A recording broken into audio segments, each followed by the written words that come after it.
Linya kan kuryente sa Barangay Tibgao, Kanaman, Camarines Sur, nasulo. Pag overload kan linya, pigiling na kausa kan insidente. Uyan report.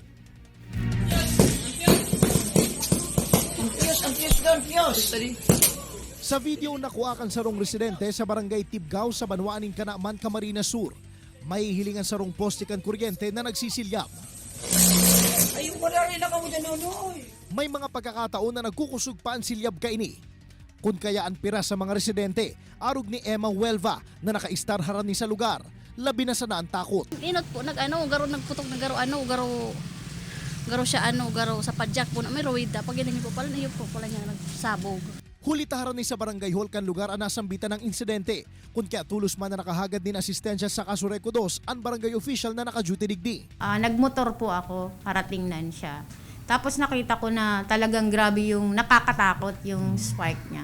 Kasi may number naman kami sa Casureco, agad naming tinawagan.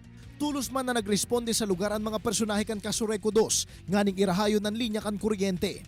Sigun kay Rener Bukay, tagapagtaram kan Casureco 2, pag overload sa linya ang sarusa sa indang pigihiling na rason kung kaya nag-short ang fuse holder ka nasambitan ng poste. Ito po sa mga previous experiences niyo po, ang mga nakaaging taon in summer season, ang nagkakaproblema po talaga si mga fuse holder and transformer. Saro pa po dyan itong samuyang mga kable ng kuryente. Minsan naputol po siya and nagkakaigwa po ng kausa ng pagkasulo.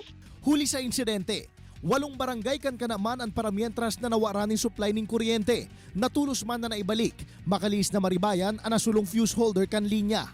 Nagpatanid man ang kooperatiba sa mga konsumidores kaini na maginwai sa paggamit ng kuryente. Urog na ngunya na summer season kung sa inhalangkawan demand sa supply kan kuryente. Likayan man subutan pag-overload kan mga kagamitang di kuryente, arog kan mga appliances, nganing maibitaran ang mga siring na insidente. Kaibahan si Carlo Abunita, Jesse Cruzat, Balitang Bicolandia.